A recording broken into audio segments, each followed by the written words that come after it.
Habari hii inatokea mkoani Arusha. Ripoti ni mwandishi msomi ni Twakorumba The Babas.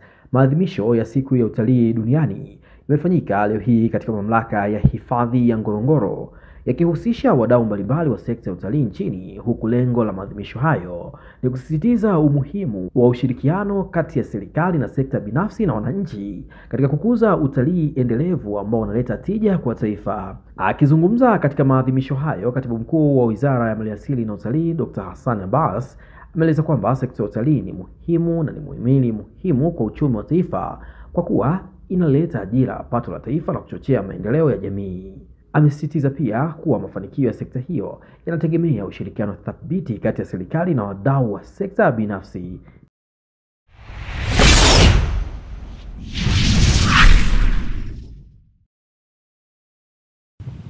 Tunasherehekea leo sekta ya utalii kwa Tanzania.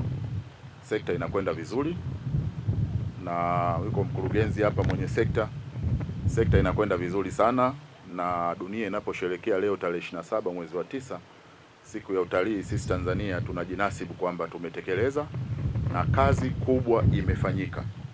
Lakini katika kipindi hiki pia serikali ya awamu ya 6 kazi kubwa imeonekana zaidi. Watalii walikuwa kwa wastani tunapata kwa mwaka 2021 tulikuwa na watalii 922 mwaka 2021. Nimegusia Royal Tour, nimegusia Amazing Tanzania, lakini wadau wetu wengi sasa hivi wanakwenda nje kutangaza nchi.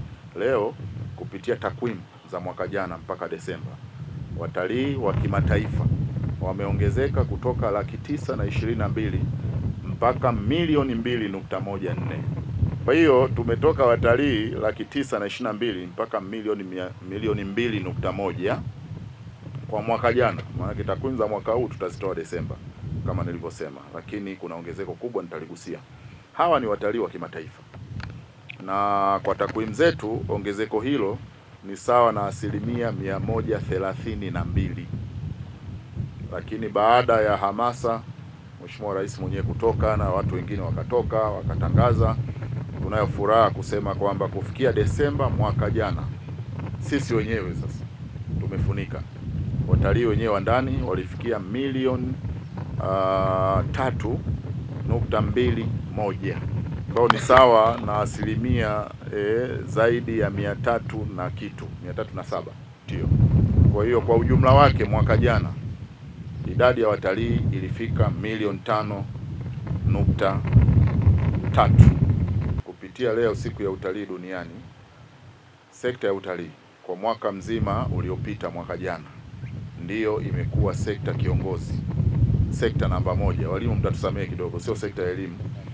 Sekta ya utalii imekuwa sekta namba 1 nchini kwa kuleta fedha za kigeni. Sema leo tunaposherehekea siku hii ya utalii, tutambue mkakati umuhimu wa hii sekta pamoja na fedha.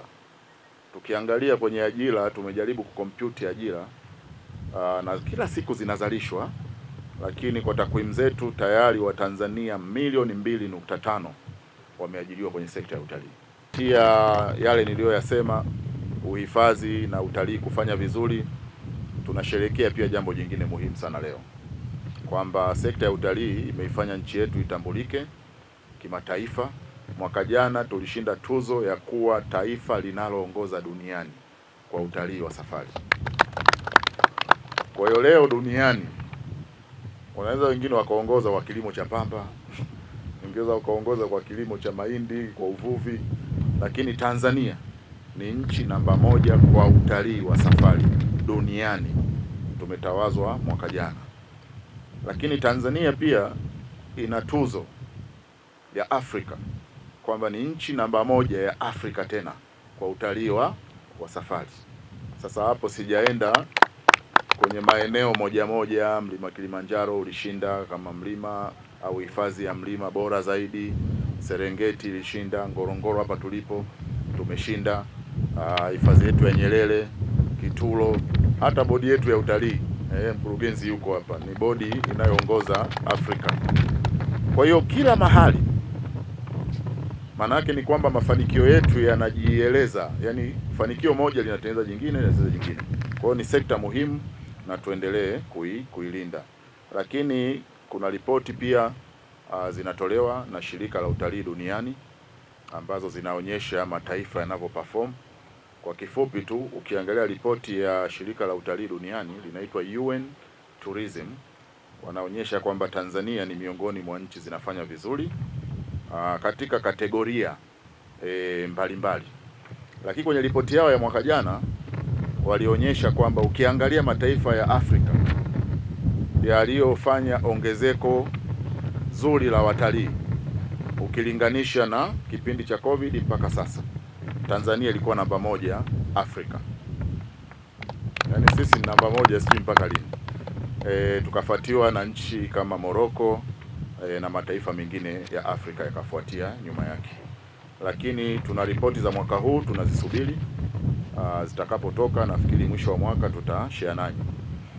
Sasa nilisema mara nyingi utalii tunaupima kwa takwimu za mwaka mzima, lakini niwagusie tu walau kuwapa confidence kwamba tuko vizuri bado.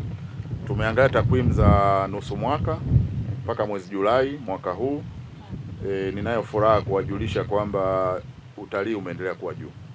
Kwa miezi ya mwezi wa kwanza mpaka mwezi wa 7 ambao ni kama low season, utalii umeongezeka kwa takriban 10% hapa nchini. Na tukija kupata Julai mpaka Desemba, maana kuna high season, tunaamini utalii utaendelea kukua kwa 10% kubwa. Kwa hiyo ndugu zangu wanahabari, viongozi wenzangu wa wizara, sekta mbalimbali za utalii na wadau, nasimama tena hapa kwa niaba ya serikali kusema tuko vizuri katika sekta hii, na kama kuna kitu au kuna sekta, serikali ya awamu ya 6 chini ya Dr. Samia Suluhu Hassan, rais wetu na muongoza watalii namba 1 nchini, muhifadhi namba 1 nchini, sekta hii iko imara kuliko wakati wowote katika historia ya nchi hii. Sasa nimalizie taarifa yetu hii kwa kueleza kwamba kama wahenga wanavyosema cheza kwao hutuzwa, tutumie fursa hii pia kutangaza jambo muhimu sana kwenye sekta ya utalii. Tulianza mwaka jana kwa mara ya kwanza katika historia ya nchi yetu. Mafanikio haya watu wengi sana wamecontribute, watu wengi sana wamechangia kufikia tulipo na wataendelea kuchangia. Lazima tuwaenzi wahenga waliposema mcheza kwao atuzwe. Sasa mwaka jana tulizindua tuzo za utalii. Katika historia ya nchi yetu hapajawahi kutokea tuzo. Tukakaa usiku mmoja tukawapongeza watu mbalimbali waliotuletea mafanikio haya tuliyoyaona, mabilioni, matrilioni ya fedha yanapatikana, lakini kuna watu hawalali usiku na mchana. Sasa mwaka jana tulizindua, na mliokuwepo na mliofuatilia, Mheshimiwa Waziri Mkuu wa Jamhuri ya Muungano wa Tanzania Kassim Majaliwa, mbunge, alikuwa mgeni rasmi, na tukazindua zile tuzo mwaka jana jijini Arusha. Sasa mwaka huu ndipo tunasema zile tuzo ni kama zinaanza rasmi.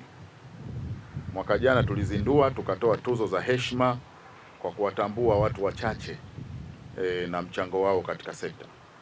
Tukaahidi kwamba mwaka huu tutakuja na tuzo sasa kamili, ambapo watu watashindana katika kategoria mbalimbali ili kuweza kuonyesha mchango wao waliofanya kwenye sekta.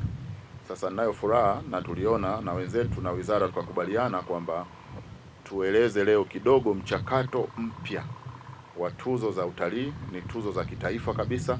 Ni serikali inatoa tuzo kwa wadau na watu mbalimbali waliofanya vizuri. Habari hii inatokea jijini Arusha, inahusiana na hoteli ya kimataifa ya Parrot Hotel. Hoteli hii ina hadhi ya nyota 4 ya ukweli iliyopo Kaloleni jijini Arusha. Jengo lake ni la ghorofa lenye floor 13, vyumba 116 vya kulala vyenye hadhi tofauti tofauti. Hapa kuna executive suite, junior suite, executive, standard bedroom, double deluxe na twin bedroom. Parrot Hotel ndani yake ina migahawa miwili. Mmoja ni maalum kwa ajili ya kupata kahawa za aina zote. Sehemu ya pili ni ya kupata chakula pekee. Hapa kuna bar maalum yenye swimming pool iliyopo floor ya 3. Kuna kumbi za mikutano kubwa 2 na kumbi ndogo ndogo kwa ajili ya vikao. Katika Afrika Mashariki, Parrot Hotel kwa sasa ni hoteli ya mfano kutokana na ubora wa huduma zake.